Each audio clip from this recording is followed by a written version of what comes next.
What's up, pod pals? It's your buddy Adam, and you're checking out Podcasting Business. I teach podcasters how to learn to love their show like a hobby and build it like a business.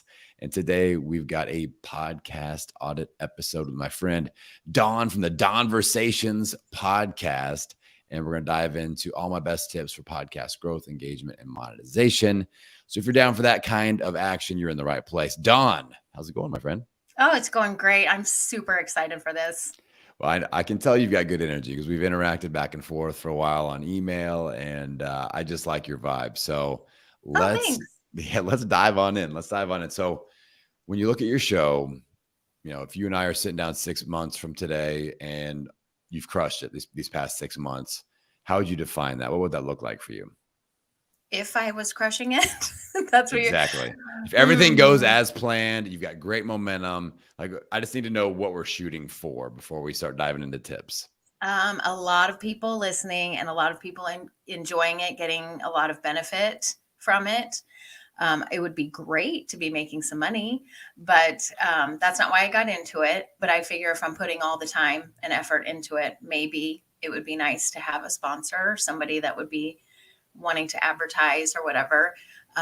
But right now I don't devote a ton of time to it, which is exactly what I want. It's just a happy medium right now. So I'm happy with that.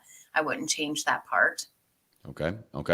So what would you define as the why behind your show? Like, why? So you said, money isn't necessarily the reason that you got into it, but you definitely want more people listening in. So what is the motivating factor for you to launch the show? Basically, just I love meeting people and talking to them. So for me, it's just a perk that I can put it out there. And I want the people that listen to walk away from it and say, wow, I learned a lot in what I heard today. I want to come back and see what she comes up with next week. It's definitely a variety show. It's not super nichey. So it's very random, which is why I think I might be struggling. Yeah, I mean that's definitely a part of it. I would probably call that your largest roadblock to growth is Mhm. just like the SEO factor, the niche factor. Like if we can dial some of that in just a little bit, I think that would definitely help. Do you feel like that's accurate? Do you feel like that's one of the roadblocks we need to address today? Yes, and I started out originally with more of a niche type of, and I ran into where I felt stuck. Like I could only go so far with it. And I don't regret opening it up so that I can talk to whoever I want whenever I want, but I can see where it would be where somebody would come and listen to one episode based on the catchy title and then walk away because they don't know why they would come back. Yeah. Okay. So I think one of the issues we need to address is that when a lot of podcasters get into the game, we're just kind of following the lead of some of our favorite podcasts that we listen to. Like, I'm sure you've listened to certain podcasters, like, I love that show. And it kind of inspires you. And you kind Yeah, of lean into their style of show a little bit, or like, what are they doing? And we kind of learn how to podcast from these people a lot of times. Like, not, right. I mean, a much larger percentage of people will learn by listening to a show and kind of emulating versus hiring somebody to be like, how do I launch a podcast? Like that's still a smaller percentage. I'm working on changing that, of course, but that's just, it is the way that it is. That's the way I got into it. I listened to, Tim Ferriss show and Lewis Howes and, Joe Polish with I Love Marketing. I was like, what are they doing? How are they naming things?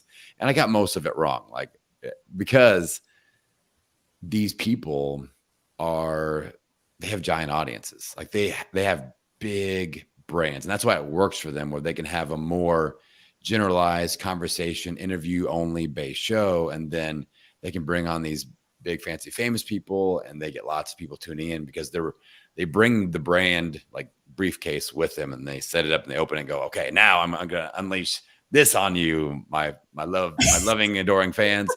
So it's just different. We have to approach differently, and and there's nothing wrong with the independent podcaster getting this thing going. We just have to keep in mind, this is going to be a long build. Like if you really want to have that show where you can have kind of, talk about anything, anybody, anything, if we're really going to build an audience, this is going to be a longer build. Like this is a year's process for you because you aren't a big fancy famous movie star, at least not, if I Googled you, maybe you are, I don't know. Like, but it seems like from the information you filled out to me, you didn't have this like multi-million person brand behind you when you No, started.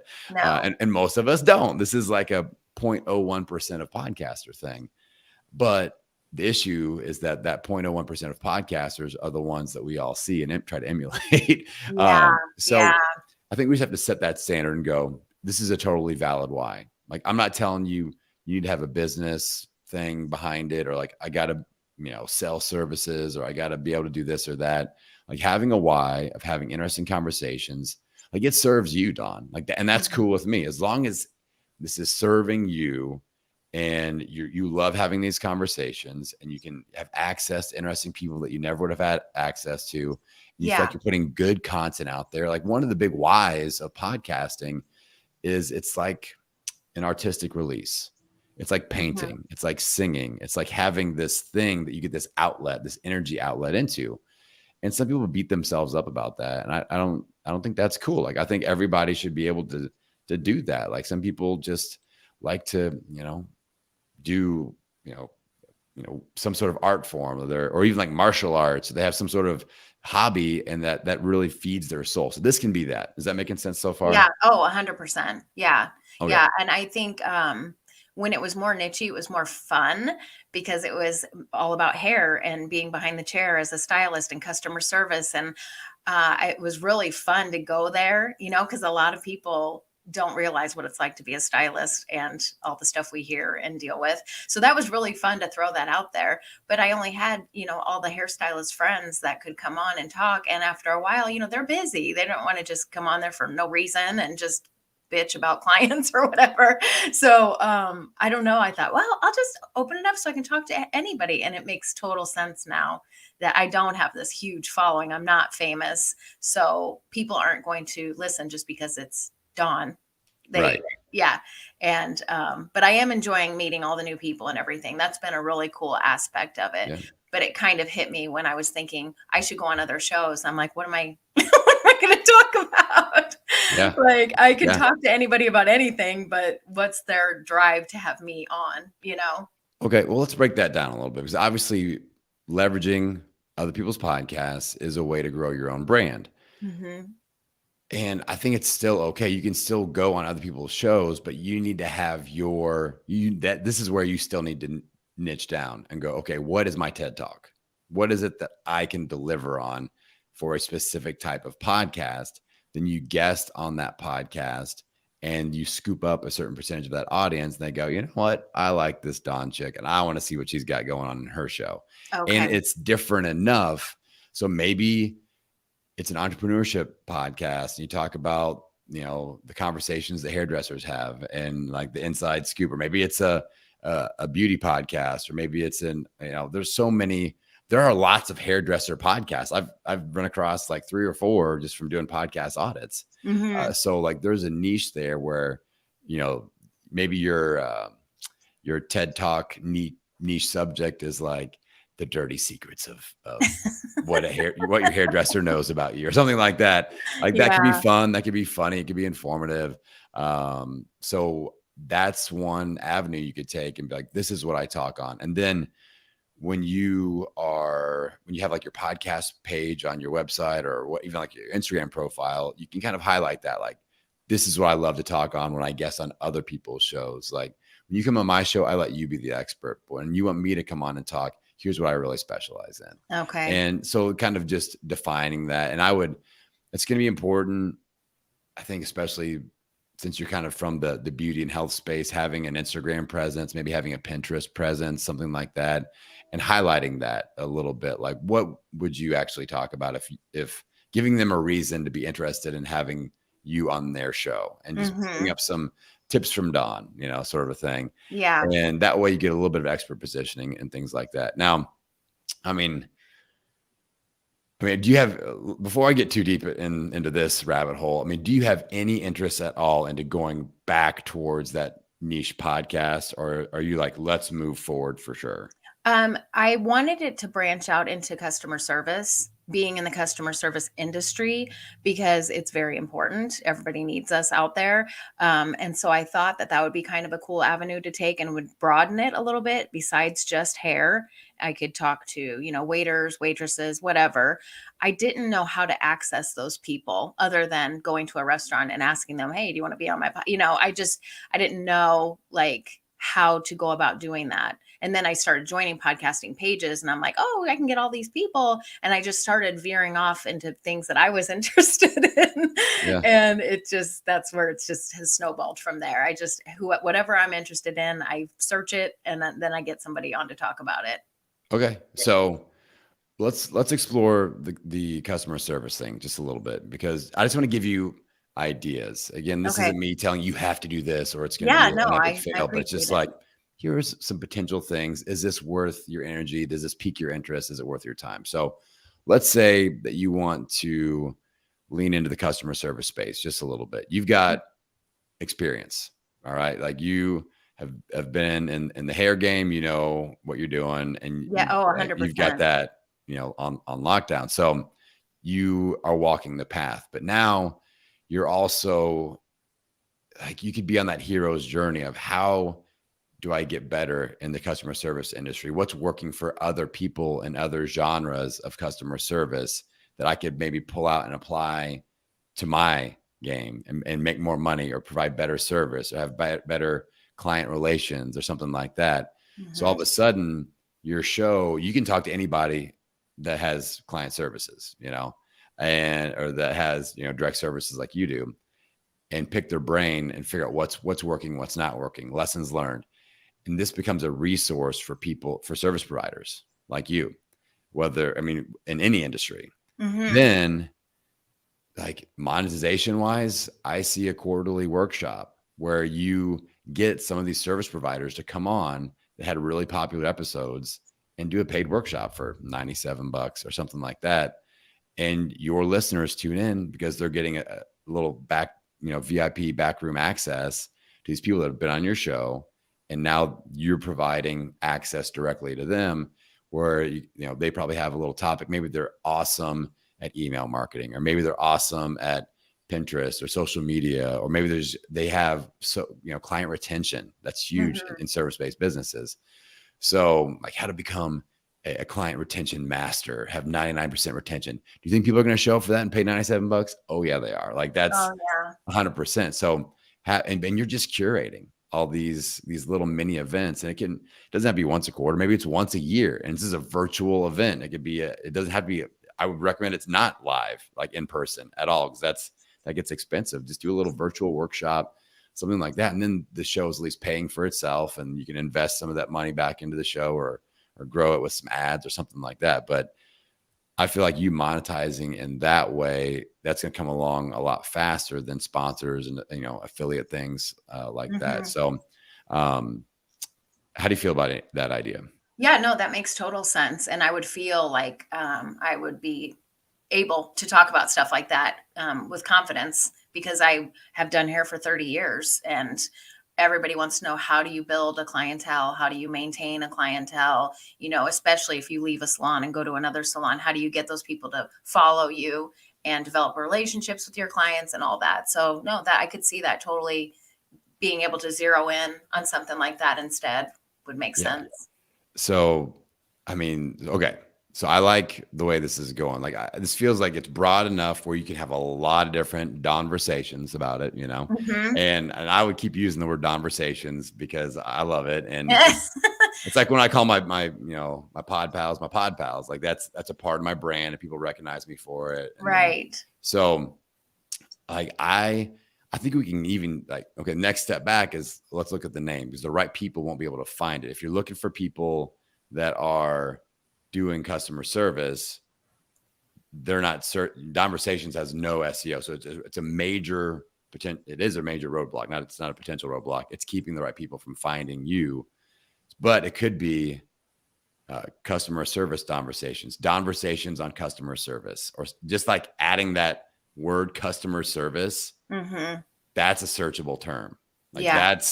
that's going to work. And then you just add that way you still have the branding of Dawnversations, and you're like, let's have a conversation with my friend, blah, blah, blah, blah, blah. Uh-huh. And like, it's still a big part of it, but the SEO works for you instead of against you. And you're going to see so many more people find you that are like, I've been dying to find a podcast like this where they kick it real. And it's like actual people that are in an industry that's struggling with things that I struggle with and looking to achieve the things I'm looking to achieve. And there's gonna be so many people that you can find and just talk to about this. So, Yeah. how do you feel about the name change potentially? I mean, is Well, I that a changed deal it. changer? No, it was Dawnversations. That's what it was. Okay. Yeah, like I'm just Okay. sitting here like, dang it. But like I You were said, on the right track there, but but then it still, made it seem like it was only about hair and only about, and I thought I'm never going to get any men to listen to it if they think Yeah. it's just about girly talk, Yeah. So yeah, again, broadening it to Dawnversations just made it seem like I can talk about whatever I want. I'm not constricted. Yeah. And I liked that idea. So now I'm just like, ah. I mean, this is why, I do what I do. Like this is a big part of what feeds my kids is like, I help people with this because we all mess it up. My health show, I rebranded 3 times, and every single time I did it, it got better and I got more listeners and more customers and the whole thing. So it's a part of the deal. It's not like, I mean, if you had millions of downloads and subscribers and everything, okay, that's one thing. That's going to be like, oh yeah, you're right. That'd be a little scary. Yeah. But okay, example, my show, Podcasting Business School, originally called Casting the Pod. Terrible name, terrible SEO. Like it was a tongue-in-cheek joke that nobody got but me. So I like it, but yeah, it's funny, but like no SEO. Nobody searches for casting or pod to find a show like mine. Yeah. So when I changed it to Podcasting Business School, didn't change the content, didn't change the format, my downloads quadrupled. All the right people started finding me. And now all my best clients are finding me through SEO. They don't find me because of my website. They don't find me even from being a guest on people's podcast. They find me because they're searching for podcasting tips and my show pulls up and my title attracts them and they come and start binge listening and I got them, so that's do you think ditch Dawnversations or do you think just say Dawnversations and then I mean, honestly, I like Dawnversations on customer service or client service Dawnversations. I think it's cute. Like I like the word Dawnversations because that is it's a little bit of a scroll stopper is what I call it. So in the name, we want SEO, but we also want something that makes them stop the scroll. Like, oh, there's a little personality infused in there. And with you, I normally don't recommend this, but you've got just this like friendly face that like seems like I know that lady, like she seems so nice. You got a great People smile. always say that. That's so funny. Well, you do. I mean, let's use it. I don't put my big old bald head on my podcast art for a certain reason. Like people are like, who the hell is this guy? And who cares?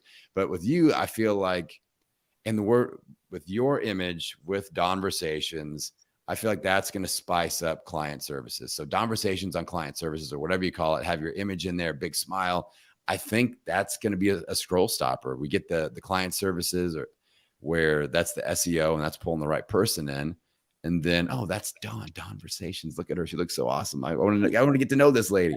So I that's what I would do if I was Dawn. So yeah, I mean, I think that will serve you well if you get some, and you're on the right track with Salonversations. But again, don't tell me that. I mean, you're on with the word salon, I but all of that together, it has to be like the word salon space versations for the SEO to work. And I'm assuming it was all mushed, and that's it was not going to work. Yeah, so that's not going to work. So we need, I like client services in there, or service providers, even better, probably. Dawnversations for service providers. I like that quite a bit. And it's not, again, I say this all the time, and my pod pals are probably getting sick of me saying it, but I'll say it again because this is important. Be kind of direct and vanilla with your name of your show, and then let all your creativity out when you create content. We try to get too creative. Like, I'm an artist, I'm creating. Like, yes, but if the right people can't find you, Yeah. what's the point? Right. Yeah. That makes So, total sense. I mean, I can't emphasize this enough, Don. And maybe some people don't feel this way or not, but it feels so great to be heard when you're putting out good stuff Yeah. and you get feedback and you get engagement and people are like, you know what, this really made a difference. Like, that's just so nice. And Yeah.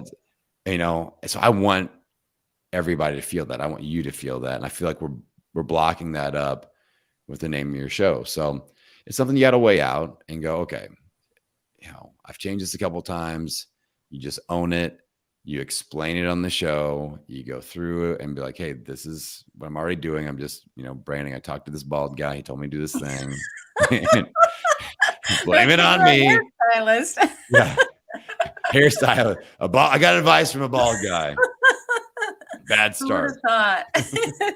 No, that makes total sense. I think that's perfect. Okay. So, I mean, I think when we look at action steps, because you're in a really common spot. When we look at my podcasting success timeline, you're phase 2, post-launch frustration zone. There's a lot in that zone. There's a lot of monetization, frustration, a lot of growth, frustration, engagement, and a lot of people need to tweak and rebrand a little bit. So that's a very common thing. So I think homework-wise, I definitely want you to think about the rebranding conversation.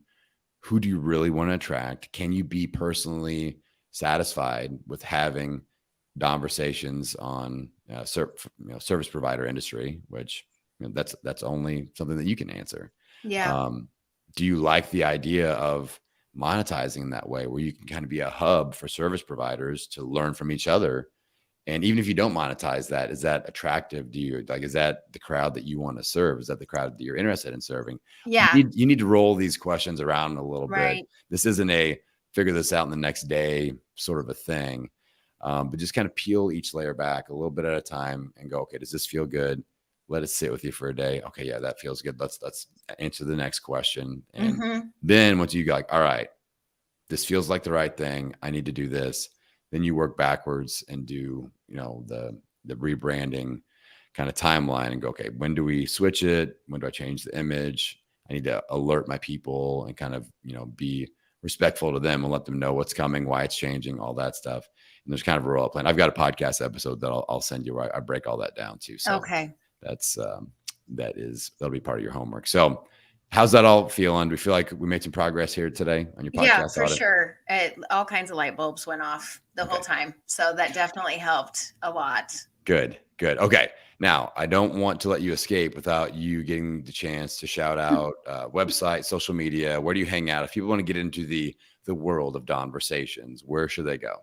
Well, my podcast is everywhere that there's podcasts. And then I'm on Instagram, Facebook, TikTok, all under the Dawnversations podcast title. So pretty easy. And then I have an email address too, but after listening to one of your episodes, I'm not gonna say it. Originally I started that Gmail account because I wanted stylists to send me their stories so that I could at least get some movement going, and chirp, chirp, chirp. Yeah. Nothing. So yeah. Whatever. Well, I think you're off to a great start, and really you're figuring it out. And that this is the journey that podcasters are on. And this is the reason why I do this show. It's like, all right, I've already made all the mistakes for all of you, for Dawn, for everybody that's listening in. Like, I've really learned how to screw everything up effectively. And but I've also learned how to unscrew most of it up and fix it. So that's why it's like, okay, Dawn's been struggling with this thing a little bit, hearing the crickets. Here's what I would do. Here's what I did. Here's what I have done and saw results from multiple times. So just something to consider. And I think that I don't want you to beat yourself up about it. Rebranding can get in your head a little bit. Rebranding isn't a failure. It's a correction, and it's only going to help you find the right people and serve them. So it's a part of the process. So that's kind of a parting mentorship word, I guess I would put out there. It's like, this is a positive thing. It's not a negative thing. Do not beat yourself up about it. The right people will love you for doing this, and I think you will enjoy everything much more. And you might even make some damn money, which would be great. So Yeah. Yeah. That would that's what be. we're all about. Yeah, you are doing such a service for us podcasters, and you are just so relatable. And I can't thank you enough. This has been awesome. Well, thanks, my pod pal, Dawn. Sure. All right. Everybody out there, if you can be just like my pod pal, Dawn, and you should, get on my calendar. Get in for one of these podcast audits. I'm already starting to book people for January. I'm recording this in September. So get on the calendar. It's a little bit of a wait. I'm trying to free up more space for them. But get on the calendar. That way you can come on in. Podcastingbusiness.school. Get signed up. And with that, I'm going to send you out into the world wishing you health, happiness, and many downloads. We will see you all next time.